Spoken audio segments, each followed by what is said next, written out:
If you're a thinking person, you need to ask yourself that question. Why am I here? To know him? To love him? To serve him? Not only does God have a plan for your life, so does Satan. I remember I went to confession one time and the priest just looked at me and said, the devil wants to destroy your family, but he has to come through you to get him. If I'm a man, I'm called to pass on the faith. If I'm a man, I'm called to live the faith. So I need to know my faith. Every man needs to walk into that breach and begin to fight that battle, which means you've got to know the power of the Eucharist, the power of prayer. My rosary beads are the key. I look at life as spiritual warfare. They're beads from the battle. A lot of guys are like, I'd be willing to die for that. But they're not willing to live for it. And guess what? If you're not willing to live for it, you probably won't have what it takes to die for it. Talk isn't cheap, talk is free. Talk is nothing. I care about you, I love you, right? But then if I'm taking care of myself first and everybody else second, it doesn't matter. If you're not willing to fight for the truth, what will you fight for? And the answer is oftentimes nothing. The need in the world is of men among men who can rise higher, who can see further, who can strive more nobly than others. They need not be many, they never were many, but though the few, they will rise and bring with them the whole of humanity.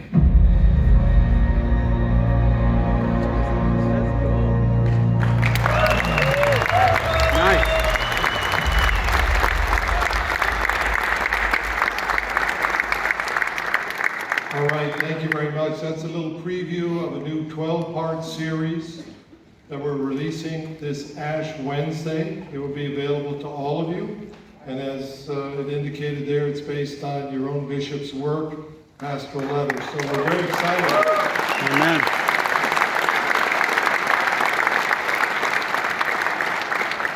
And I'm very excited to be with you all today. There are so many good things happening in our church, and many of them are happening right here in Phoenix. And this men's conference is one example of that. I've said for many years that a rising tide lifts all boats. And in many ways, there has been a rising tide in our church since the Second Vatican Council. For one thing, the Council opened the floodgates to lay involvement and of lay leadership in our church. And in the Knights of Columbus, we've had firsthand experience about that. We've been there at every level of the church, in service and in solidarity. And this rising tide was also associated with what many felt to be a greater acceptance of Catholics by American society, with the election of the first Catholic president in 1960. And of course, with the prominence of the universally loved Pope John the 23rd.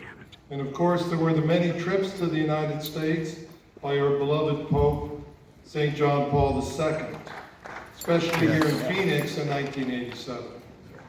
I especially remember that papal pilgrimage because I was a member of President Reagan's White House staff and was with President Reagan in Miami when he was there to welcome Pope John Paul II to our country. But there is a more recent tide, a tide that is no longer rising. In fact, it is a tide that is receding, and it is receding fast. And as this tide retreats, it is pulling much of what we love out to sea. And we all can see what is happening. It's really impossible to ignore. Over the last 50 years, more than 26 million Americans, 26 million, have left the Catholic Church.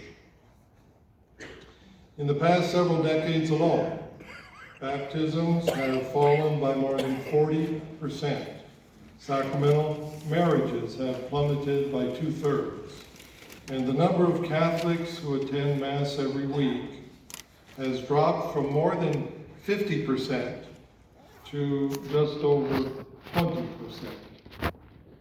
Approximately 4 out of 10 born and raised Catholics no longer identify as Catholic. And for every person in the United States who converts to the Catholic Church, 7 leave.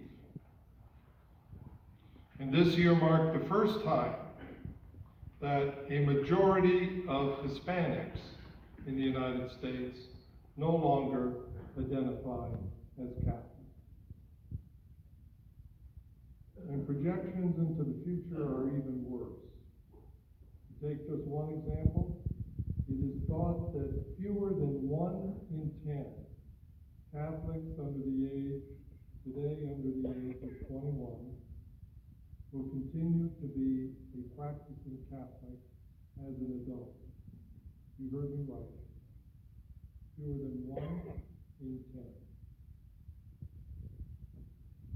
Now, although the recent scandals that we're all aware of have contributed to this trend, the involvement of Catholics in our church, usually measured by attendance at Mass, has been declining for many decades.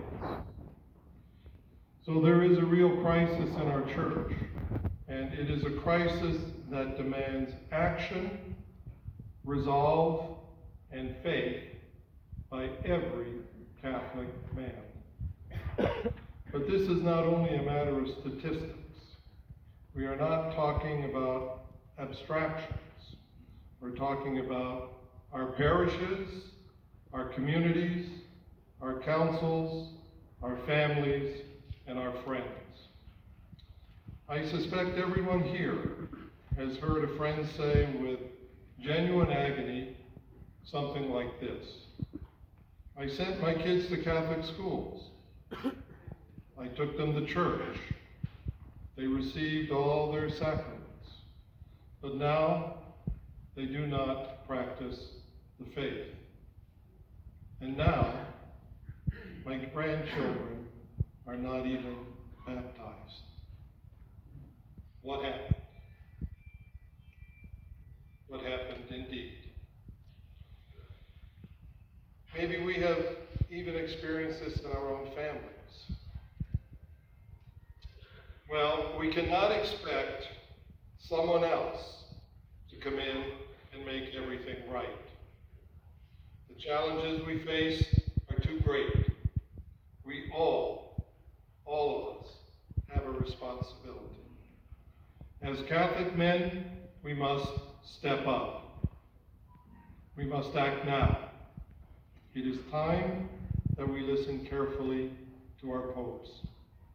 They have been calling our attention to this crisis for decades, and most importantly, when they speak about the Church's mission of evangelization, as did Pope Paul VI in his encyclical Evangelii Nunciandi, Pope John Paul II in Redemptoris Missio, and most recently Pope Francis in Evangelii Gaudium. We can see why this is a crisis of evangelization when we examine the reasons Catholics themselves give as to why they leave the church. And 3 of these reasons are especially important. First, large numbers of young adults, after years of catechesis and sacramental practice under their parents' guidance, rebel against their family's lifestyle. Others find that they have only been going through the motions with their parents. They never really internalized their Catholic faith. And now they find going to Mass boring.